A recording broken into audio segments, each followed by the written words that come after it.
안녕하세요. 오늘은 신장내과 전문의 선생님들, 그리고 투석실 간호사 선생님들과 함께 KDOQI 2019 가이드라인을 좀 자세히 살펴보려고 합니다. 네, 안녕하세요. 특히 혈관 통로 관련해서요. 그 진료 지침 6번, 투석 통로 조성 및 도관 삽입 시기, 준비, 계획, 이 부분을 좀 집중적으로 다뤄볼까 해요. 네, 중요한 부분이죠. 네, 이게 자료들을 보면 권고 사항이 꽤 많은데 좀 복잡하잖아요. 그래서 오늘 저희 목표는 실제 임상에서 바로 써먹을 수 있는 그런 핵심 내용들을 딱 뽑아내는 겁니다. 맞습니다. 그리고 또 이게 전문가의 의견 기반 권고가 많다는 점도 좀 염두에 둬야 하고요. 그렇죠. 특히 GFR 30 미만, 그러니까 만성콩팥병 4단계 환자부터는 이제 신대체육법 교육, 또 이식교육, 그리고 복막투석 실패 가능성 교육, 이런 걸 시작하라고 하잖아요. 이게 어떻게 보면 모든 준비의 시작인 것 같아요. 6.1, 6.2, 6.3. 네, 맞아요. 교육이 정말 첫 단추죠. 근데 이제 교육만 중요한 게 아니라 실제적인 준비, 그러니까 언제 투석 통로 평가하고 수술 의뢰할지 그 시점 6.6을 잡는 게 중요하거든요. 그 시점. 가이드라인에서는 GFR 15에서 20 정도를 기준으로 제시했던데요. 네, 그렇죠. 근데 그 숫자만 딱 보면 안 되고요. 더 중요한 건 GFR이 얼마나 빨리 떨어지냐, 그 감소 속도예요. 감소 속도요? 네, 예를 들어서 1년에 GFR이 10 이상 확확 떨어진다. 그러면 GFR이 아직 20이 넘더라도 더 일찍 의뢰를 고려해야 한다는 거죠. 단순히 절대 수치보다는 그 추세가 더 중요할 수 있겠네요. 상태나 동반 질환, 전반적인 경과 이런 걸 다 종합해서 이분 곧 투석 시작하시겠다 싶으면 그때 바로 쓸 수 있게끔 미리 성숙된 혈관 통로를 딱 준비해 놓는 거. 그게 핵심 목표입니다. 시기적절한 의뢰 정말 중요하네요. 그리고 또 그만큼 중요한 게 혈관 보전 전략 아니겠습니까? 이건 아무리 강조해도 지나치지 않죠. 네, 만성 콩팥병 3단계부터 5단계 환자분들은 나중에 액세스가 될 수 있는 팔, 다리 혈관들, 이걸 정말 아껴 써야 하잖아요. 그렇죠. 불필요한 정맥천자 특히 그 PICC 라인 삽입은 가능한 한 피해야 하고요. 네, PICC 라인. 이게 또 문제가 많죠. 심지어는 CAG 할 때 레디얼 알테리로 접근하는 거나 아니면 페이스메이커 넣을 때 주결로 베인 쓰는 거.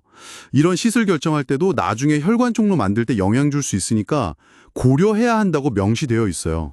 그런 시술들까지도요.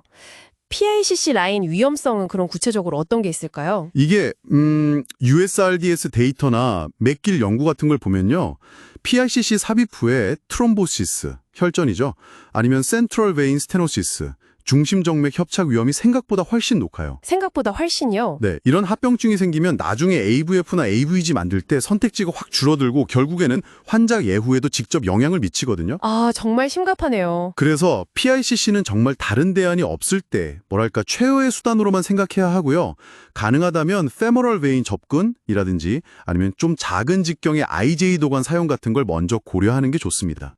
Save your vein. 이런 메시지들이 병원 내 모든 의료진에게 좀 잘 공유되고 실천되는 문화가 중요하겠네요. 맞습니다. 그게 중요하죠. 혹시 실제 임상에서는 이런 PICC 대안 전략을 적용하는 데 좀 어려움은 없나요?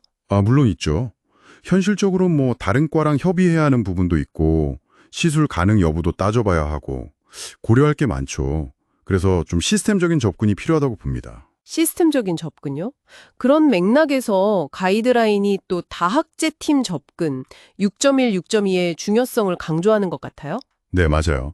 신장내과, 혈관외과, 영상의학과, 간호사, 사회복지사 선생님들까지 이렇게 팀으로 교육부터 계획, 관리까지 다 같이 조율하는 게 이상적이라고 하죠. 특히 그 Vascular Access Coordinator, VAC의 역할도 중요하게 언급되더라고요. 환자 교육이나 시술 일정 관리 같은 거요? 네, 그게 이상적인 모델이긴 한데요.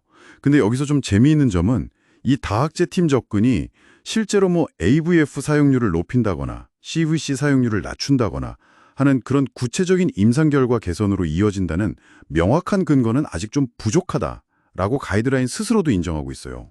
그래요? 근거가 부족하다고요? 네, 윌슨 연구나 길 연구 같은 걸 보면 팀 접근만으로는 기대했던 만큼의 결과를 얻지 못했다 이런 보고도 있거든요. 그럼 팀 접근이 의미가 없는 건가요? 아니요, 그렇다고 의미가 없다는 뜻은 절대 아니고요.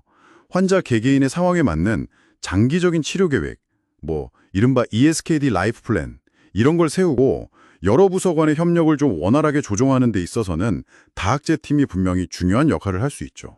결과 개선에 대한 명확한 증거는 부족해도 과정이나 협력 측면에서는 이점이 있다는 거군요. 네, 그렇죠. 환자 중심의 통합 관리에는 분명 도움이 됩니다. 네, 오늘 논의를 좀 정리해보면요. 첫째, GFR 15-20 또는 그 이전이라도 신기능 감소 속도가 빠르다면 환자 교육과 함께 적극적인 투석 준비, 의뢰를 고려해야 한다. 네, 시기적절함이 중요하고요. 둘째, 미래의 생명줄인 혈관 보존, 특히 PICC 사용 최소화는 아무리 강조해도 지나치지 않는다. 그렇죠. 혈관은 아껴야죠. 그리고 셋째, 다학제 팀 접근은 명확한 아웃컴 개선 증거는 부족할 수 있지만 환자 중심의 통합 관리와 원활한 조정을 위해서는 여전히 중요하다. 이렇게 요약할 수 있겠네요. 네, 결국 KDOQI 지침의 핵심 원칙은 Right Access, Right Patient, Right Time, Right Reasons 이걸로 요약될 수 있습니다. 단순히 GFR 수치만 볼 게 아니라 환자의 전반적인 상태, 신기능 변화 추세, 이걸 면밀히 보고 예측해서 개별화된 전략 설계를 세우는 것, 그게 중요하다고 생각합니다. 네, 맞습니다. 자, 마지막으로 오늘 나눈 이야기들을 바탕으로 여러분께 질문 하나 드려볼까 합니다. 네. PICC 라인의 잠재적 위험성, 그리고 AVF나 AVG가 잘 성숙되지 않는 어려움, 이런 것들을 고려할 때 여러분의 의료기관에서는 GFR이 위험 수준으로 떨어지기 훨씬 이전부터 어떻게 하면 더 현실적이고 강력한 정맥 보존 프로토콜을 좀 시스템적으로 구축할 수 있을까요? 그리고 환자 개개인에게 진정으로 최적화된 혈관 통로 구획을 어떻게 수립하고 실행할 수 있을지, 개별 의료진의 노력을 넘어서 어떤 시스템적인 변화가 필요할지 한번 고민해 보시면 좋겠습니다.